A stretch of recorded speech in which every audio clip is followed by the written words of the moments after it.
Émilie Dardenne, bonjour. Je montre votre livre édité au PUF Édition, Introduction aux études animales, où vous citez énormément de penseurs, de sociologues, de philosophes, etc., notamment de Philippe Descola, avec qui décrit les 4 conceptions du monde. Est-ce que vous pouvez nous les expliquer ?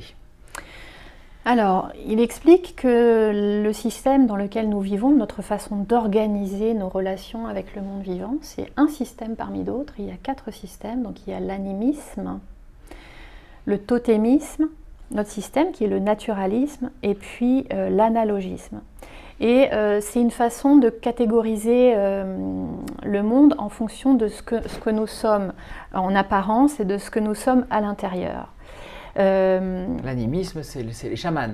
L'animisme, c'est les chamans. Le totémisme, c'est le système des aborigènes. Donc, juste pour finir sur l'animisme, donc tout le monde est un peu égal finalement. On partage les mêmes apparences.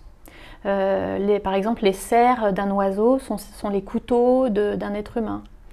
Donc c'est des ressemblances de physicalité, des ressemblances extérieures. Et on peut se parler à travers les rêves, les chamans parlent avec les animaux, etc.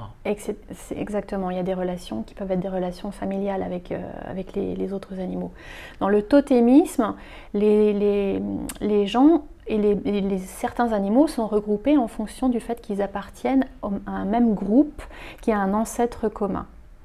Mais l'identification avec les autres membres de ce groupe est totale, c'est-à-dire que le kangourou, si vous appartenez au groupe du kangourou, vous êtes totalement égal avec le kangourou. Il n'y a pas de différence ni physique ni intérieure, on partage la même âme, la même physicalité. Ça, c'est le totémisme. Le naturalisme, c'est notre système actuel, enfin en France, et puis l'analogisme, c'est un système qui voit des ressemblances, ça ressemble un petit peu à la grande chaîne de l'être, où le monde est organisé en une hiérarchie verticale, mais tous les maillons sont très proches les uns des autres. C'est-à-dire que finalement, là, pour le coup, on est tous qu'une toute petite partie de l'univers et on peut tous s'entraider pour que l'univers aille mieux. C'est un peu ça ? Voilà. Et puis, dans notre système actuel, le naturalisme, il y a vraiment une coupure assez nette. C'est toujours cette césure éthico-métaphysique qui distingue l'être humain de tous les autres vivants, qu'il n'y a pas dans l'analogisme.